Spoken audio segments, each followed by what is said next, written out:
TTV Dinakaran அவர்களை பொறுத்தவரை அவர் இந்த அணியில் இணைவதற்கான வாய்ப்புகள் இனிமேல் இல்லை என்றுதான் சொல்ல வேண்டும். ஏனென்றால் கடந்த 2-3 முறையாக திரு எடப்பாடி பழனிசாமி தான் முதலமைச்சர் வேட்பாளர் என்றால் அந்த அணியில் நீங்கள் நிச்சயமாக இருக்க மாட்டோம் என்று சொல்லி வந்தார்.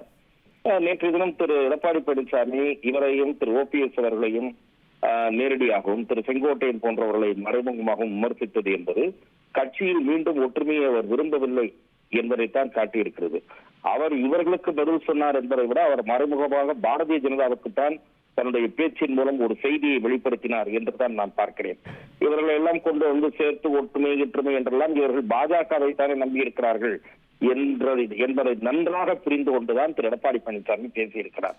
இவர்களுக்கு இடமில்லை என்பதை நேரடியாக சொல்வதன் மூலம் பாரதிய ஜனதாவுக்கும் உணர்த்துகிறார், அந்த பேச்சை என்னிடம் கொண்டு வராதீர்கள் என்று. முக்கியமானது இல்ல, டெல்லி பயணத்துக்கு முன்னாடி சொல்றாரு அப்படின்னா அதனது பொருள் என்ன? டெல்லி எப்படி பார்க்கும்? டைமிங் முக்கியம். அவர் அங்கே போகும்போது யாரையும் சந்திக்க போவதில்லை என்பதை போல ஒரு பொடி வைத்தும் சொன்னார். ஆனால் அந்த வார்த்தையை நம்ப முடியாது.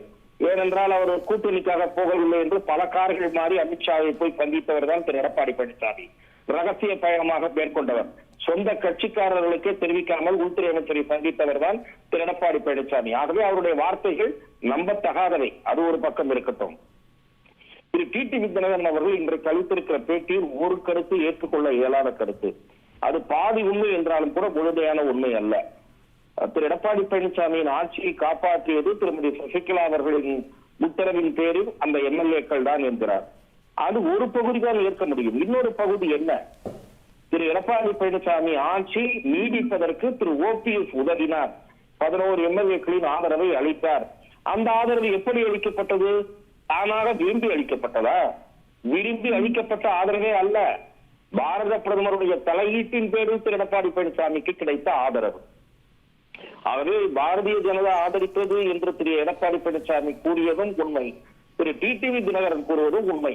திருமதி சசிகலாவின் தயவால் தான் திரு எடப்பாடி பழனிசாமி முதலமைச்சரானாரே தவிர தன்னுடைய சொந்த செல்வாக்கால் அல்ல.